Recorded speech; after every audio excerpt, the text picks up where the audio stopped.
Well met, lords and ladies, Jacob Butter speaking, and a warm welcome to this week's Walking Wednesday. Except that it's not warm. And there's actually a storm coming, but in a few hours, so we should be fine for right now. Anyways, today I have a tale for you. You've seen the title of this video, so I'll just get the preamble out of the way. So, as I've been in the gacha community now, officially, for 5 years. That's right, my first ever gacha video was on October 28th of 2018. That's when it all started. And I was supposed to prepare an anniversary for that, you know, a remake of that music video. I re-recorded the song last year. I just didn't release it because I was waiting for this moment. And then stuff got in the way. But what I did end up doing on that particular day, October 28th, 2023, will go down, at least in my mind, forever. Don't know about the rest of the internet, but, you know, I did what I could. So, since I've been in the gacha community for that long, one thing that I always try to do is, you know, break a few records here or there. Be the first to do a certain thing. That first video, for example, was the first original song for a gacha music video, I think, at least. I actually paid to use that instrumental and made the song as a result of that. And also, it also rigged it so, you know, marketing-wise, it would actually come up if I did that. You know, like the hated girl becomes a princess, but it's a homecoming princess rather than an actual princess, and the whole story was actually different. But I also said it was a music video, and also that it was an original song. Of course, you know, you put original in a gacha title, and it took you places back in the day. Not that I was fully aware of that at the time, but it worked out. So, yeah. That, I think, was my first, you know, my first in the gacha community. Then, of course, it took a while. I did another song after that. Not too much to say apart from the fact that it laid down the foundation for my third ever gacha video, which of course was actually significantly later on. I kind of left it for a while, and then when I realized what Athna was able to do as far as animated mouths and animated poses and voice acting and such, maybe look back at the series and at the app and realize, wow, Gacha Life actually has the option to do this kind of thing. I want to be the first person to do a voice acted series. And I wasn't actually, because there was another spy thing that was, you know, that was featured back in the day, and also Athma herself said at one point, oh, I love how this, when people add their own voices to videos and such. So, yeah. But on a technical level, I don't know if that other series still exists. But, you know, it predated the Music Girl by 2 months, had 2 episodes, and was promptly cancelled. The Music Girl, of course, was never cancelled. And also, eventually, sometime towards the end of 2020, garnered me my most repeated world record that I constantly talk about. The longest running gacha series ever on YouTube. Or just in general. I don't know if there's another one on Instagram or TikTok or something, but to my knowledge, yes, the Music Girl has remained since then the longest running and has only widened the gap ever since. Well, I guess, you know, depending on how Criminal Minds is going, it's been on my tails ever since. And also, if Witch Academy comes back, then that is going to be removed. So there's always something out there. There could have been another original song I was not aware of. Witch Academy, or even the Five Gods, might come back at some stage. Well, the Five Gods got a reboot, so I think that one's gone forever, but yeah. And the original uploads have gone too, so that was good. Yeah, Witch Academy might come back and take away the spot of longest running, because Oreo did say that there were plans for that to happen at some point years ago. Hasn't really happened since. So a lot of those can actually be taken from me. But As soon as Gacha Life 2 was announced, that's when I knew I had to strike. This would be a record that no one would take away, and something that I could actually claim and would possibly lead to further things in the future. It will lead to a further series, of course.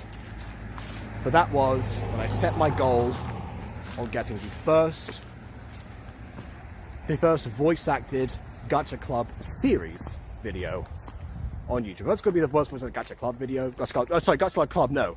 Gacha Life 2. My bad. I also did for Gacha Club because it was before the PC release came out, and so, you know, people were doing voice-acted stuff using PC at that point, and so the Music Girl Season 2 Episode 4 Teneki also qualifies for that, so it's another record. But yeah, basically, I sorted that out, and yeah, as soon as Gacha Life 2 was announced, I realized, okay, I've got to prepare.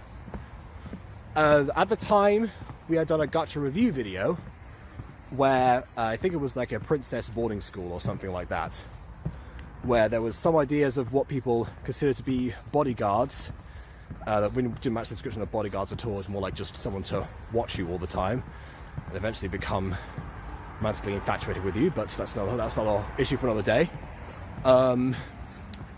And it was the attempt to have an unruly princess learn the ways of being, of being a royal and such.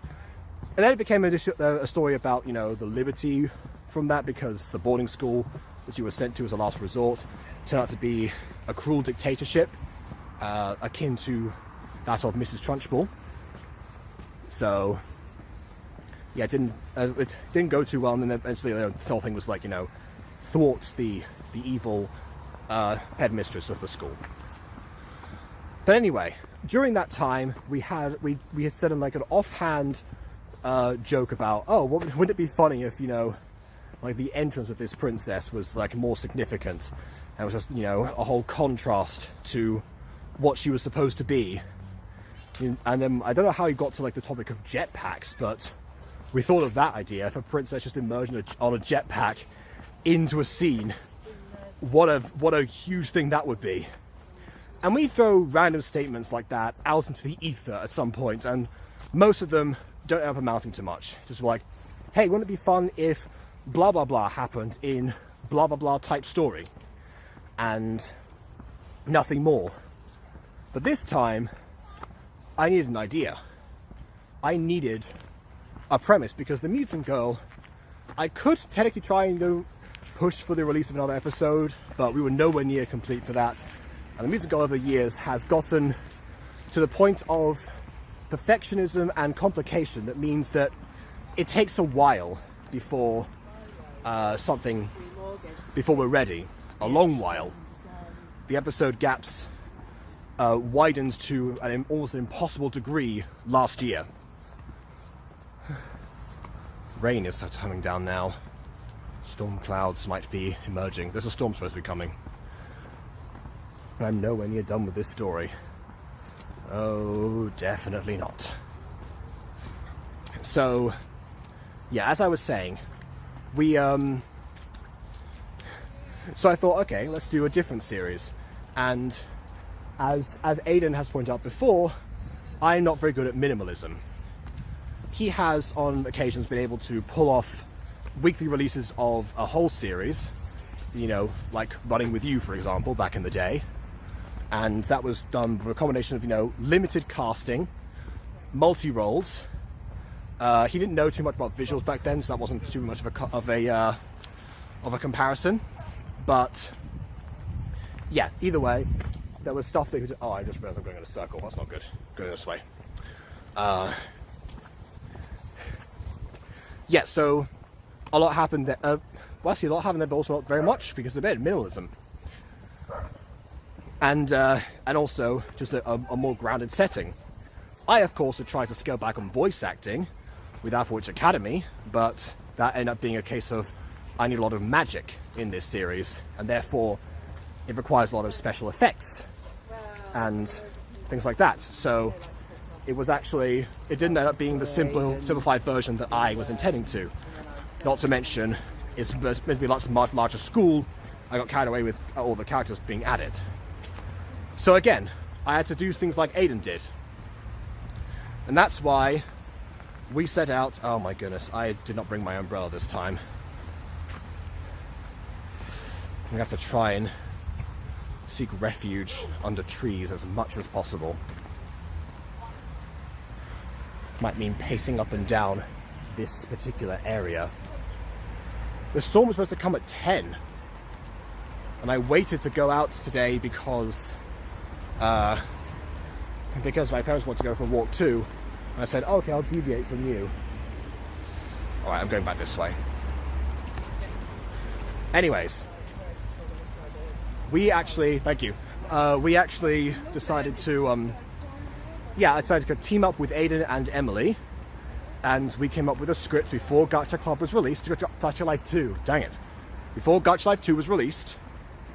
And then we carried on. We made the whole thing. We cast everyone in closed casting who was in the first episode. We were going to do quick auditions, but there wasn't time in the end. And we compiled all the audio, so that was all ready before Gacha Life 2. And we arranged who was going to do what scenes. So the editors were in place, the audio was in place, the script was in place, and all we needed now was the chance to design the characters and make the visuals in Gacha Life 2. And then came the day of the Gacha Life 2 release, which, if you remember that, you'll know that it was remarkably disappointing.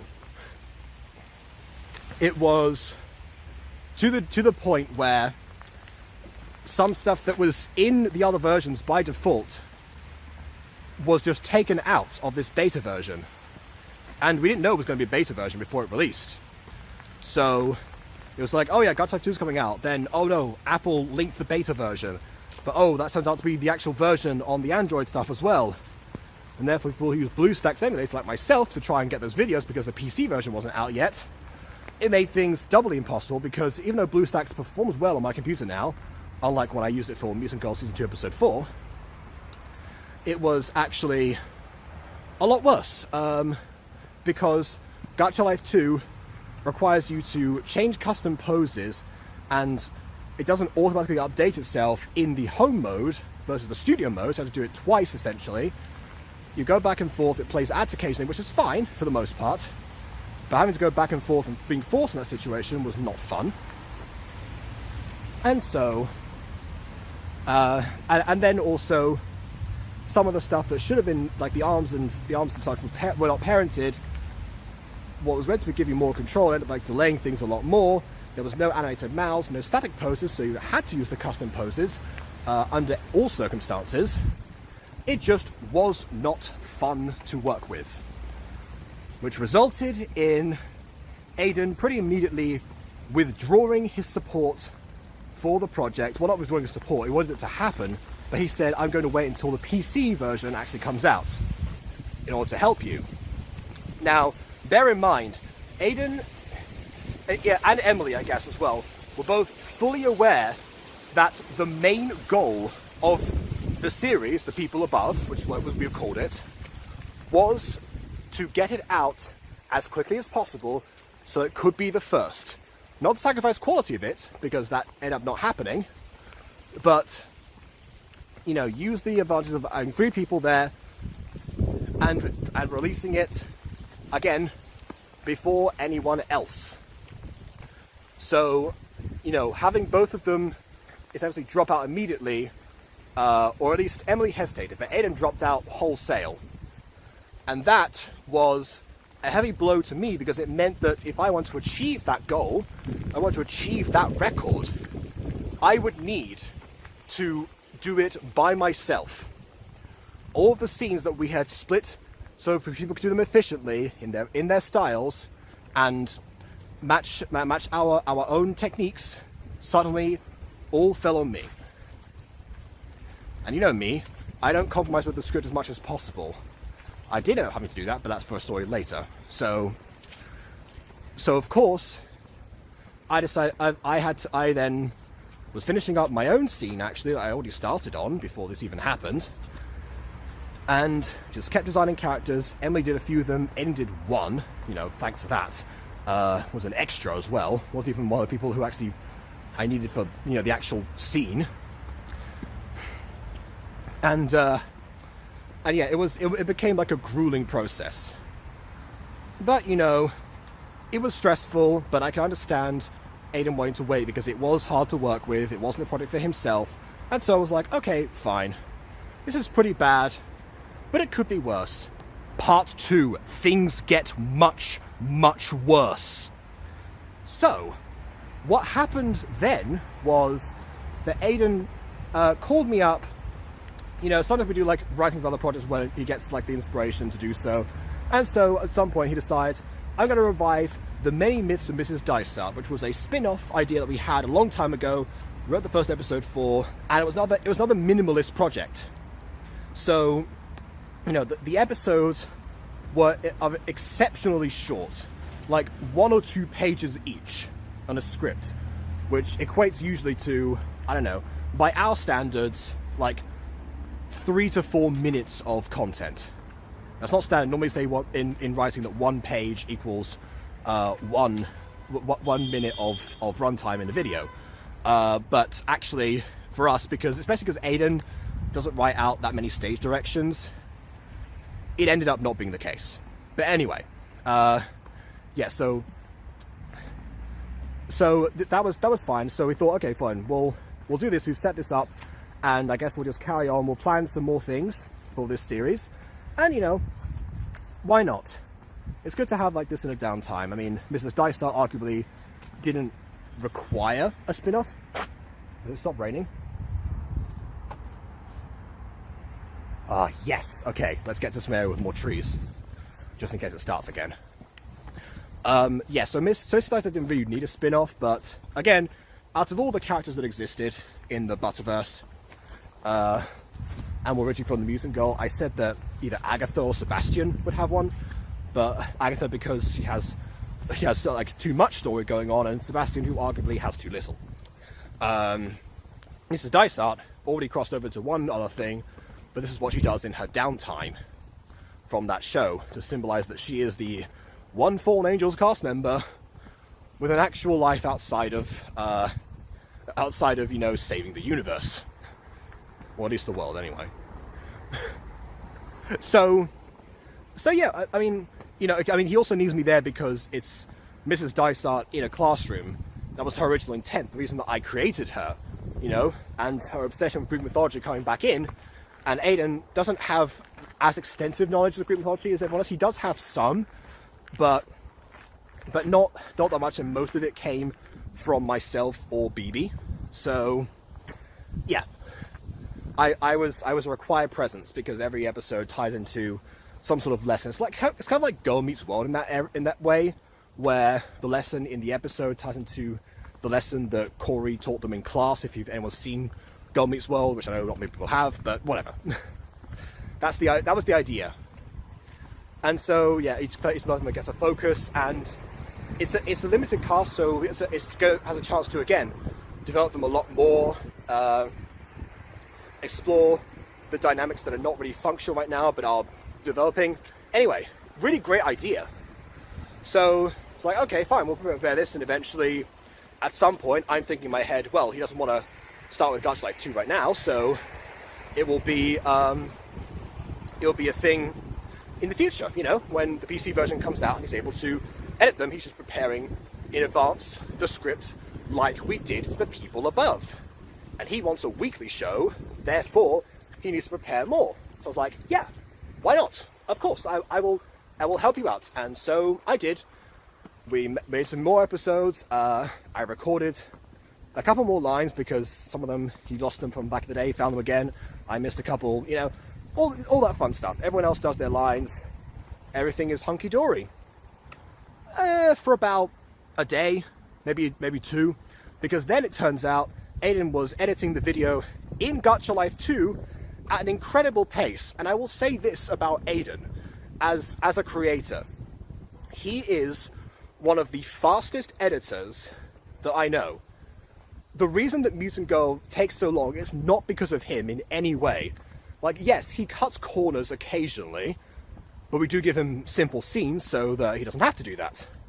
And he will offer to take complicated scenes if it means that an episode comes out faster because he knows that he himself is fast. So then I start panicking, but also I start thinking, what the heck? You quit the project that you signed up with me and Emily, you know, that you knew meant a lot to me, and then suddenly you're now doing your own thing. I don't want to be selfish, so I didn't say anything about it, but it was in my head. And Aiden revealed, yeah, he doesn't really care about the record at all. And he then suddenly the next day he shows me the completed video. And I'm like, what? He's like, what do you think of it? Well, first of all, he doesn't really change too much if we say what we think of the video, so that's a pointless exercise that he does sometimes. But he sent to me and Emily, then it was ready to be released. And he says, when should I release it? Because he has a Fortnite episode that was coming out before that point.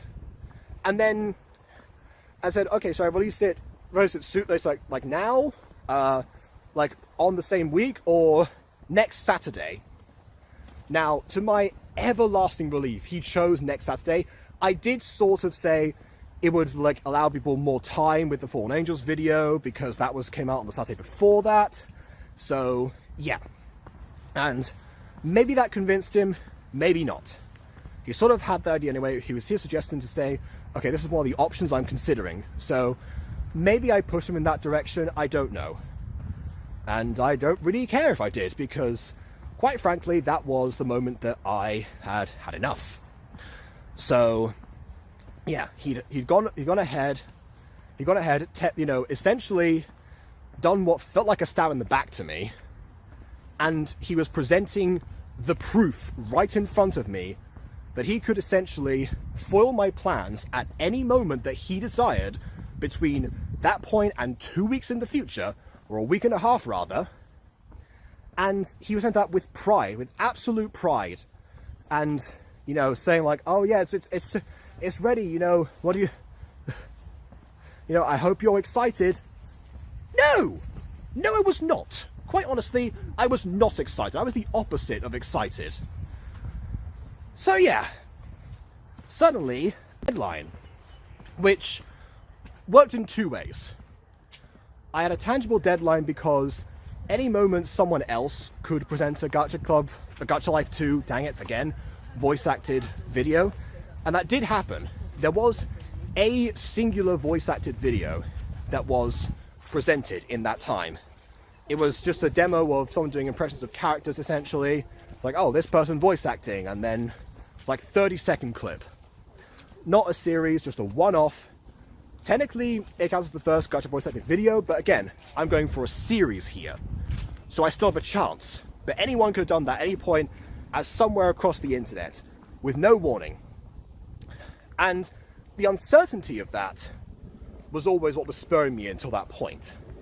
But then, having seen the proof before anyone else, he sent me an image of it unlisted. He hadn't even announced it was happening yet. And so, suddenly, out of nowhere, then, yeah, I just froze and was like, what do I do now? Well, I did the only thing I could do. I kept working on the project. So, during that time, of course, the one practice I have, as far as YouTube goes, is that for videos that I am preparing, that I haven't quite finished yet, sometimes I will upload demos of them to members only. If you don't know, with YouTube memberships, if you get YouTube membership on this channel, then you can have early access to a lot of things. So sometimes I do scenes with no angles and stuff, which I used to just put on YouTube as unlisted, just in case I lost them. Now suddenly it's like, okay, the members only can see them. Knowing that the only person who currently has YouTube memberships is Emily. Emily knew that I was working on the project again, and I'm trying to remember if she designed some more characters during that time. I think I might have asked her for a couple of them, maybe. But yeah, she knew. And I hadn't said anything to anyone. I just knew The only person who would see them would be her. And she was on the fence about the project before, but I think at that point, yeah, suddenly she thought, wow, this is still happening. And especially because I then started to release new scenes very quickly. Like Aiden speed levels. I eventually, by brute force, worked out a way to worked out the intricacies of Gacha Life 2 beta version, and I kept going. I mean, some of the things actually during that time, I mimicked the Gacha Club walking poses in Gacha Life 2, and then did a whole video about that. And yeah, so then that inspired some people to start making other poses, which really helped because Bon, who saw that video, then started sharing the poses that they had done on the Mutant Girl community server on Discord, which meant that I was able to then see exactly how to do that. Which, by the way, if you haven't seen that video that I posted, basically the method that I came up with was I mimicked the poses in Gacha Club as much as possible, and then I had to copy them over so I wouldn't have to like use angles all the time, which I eventually switched to. That's a whole other matter. I then said, okay, so the copy and paste doesn't work, but the import-export option does. So if you type out everything that you have, all the numbers there, it will give you the same result. It just takes a bit of trial and error because I had to like get a separate text document and blah, blah, blah. That was complicated for a lot of people, but it was the only option that I saw. And then, to my eternal surprise, the person who came in to simplify the process even more was Aiden. Yeah, so Aiden did, Aiden found a glitch when he was trying out my method. He found a glitch where if you copied a character over an import, the online imports are only 9 digits, or 9 characters. So you have like a combination of letters and numbers, and there's just 9 of them rather than the metric bajillion of them that there are for regular exports for poses. So suddenly he realized, so when you import a character, it will actually appear in the pose editor under the latest pose that isn't filled in the character slots. But then as soon as you make one adjustment, it adapts. The character will import in the exact same pose it was released in, but in order to save that pose, you need to like do one adjustment, and then off you go. So then, so I genuinely, Sabotage aside, was elated that Aiden had discovered this because it meant a lot for the community as a whole. Again, it's a net positive situation that Aiden had left us in. So then he makes his own video. I suggest to him to make his own video. I could have taken the idea and just made another video saying like, oh, this is an improved method, and gotten even more views than I already did. But I thought, I'm already sabotaging this guy, and he came up with this idea on his own. He deserves the credit. I did feature in the video. He invited me along with it, and he actually didn't do the same short version that I did for Gacha tutorials. Even though Emily had warned us before that, you know, speaking as, you know, 2 adult men, but our voices can actually put off people as Gacha tubers sometimes because we don't sound like the typical people who the target audience of the community actually is, or the vast majority of them. So we decided, okay, let's dial that back, go into a non-voice method and just, you know, play some Tom Cardy. Nice bit of Tom Cardy for them. But yeah, Aiden decided not to do that. Wasn't his style, which, fair enough. So he invited me on. I was trying to stay as little as possible because, again, I wanted the video to be as short as possible so people watch the whole way through and he gets more audience percentage of attention, which is better for YouTube. So, again, even when I'm sabotaging him, I'm trying to help him. And this is why I'm going to clarify, you know, there was never at any point any bad blood between us. I was privately resenting him during the week and a half. But, I mean, for crying out loud, Aiden and I have been extremely close friends for almost 4 years at this point. Like, it's not like any ties were going to be cut as a result of a week and a half long feud that was entirely one-sided.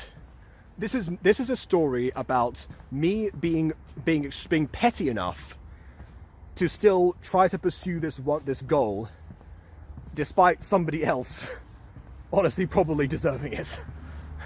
So, if anything, Aiden is the antagonist in my version of the story, but I am just as much antagonist in his. So, again, no hate towards the guy or anything like that, you know. Obviously, don't bombard his comments or anything like that.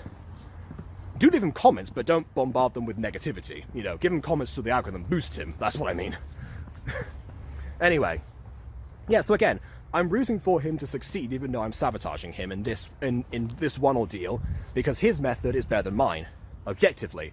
And then, but the thing is, even though that was going on, I still benefited from this revelation, because suddenly that meant that I had the perfect opportunity, the perfect method to make my process even faster, because then I told Bon to switch over the running poses and the walking poses that they'd made into just online imports.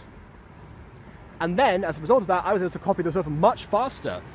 You know that one scene that everyone likes in People Above, where Emil is running along, going like, make way, all that stuff? Yeah, that scene.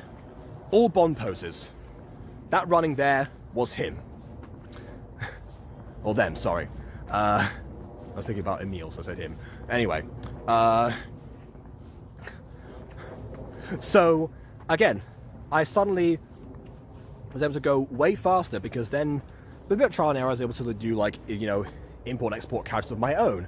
I eventually stopped and, like, changed some of the customers that were, like, matched somewhat, and then just re-angled them, and then copy-pasted like the angles over, which took me a bit less time.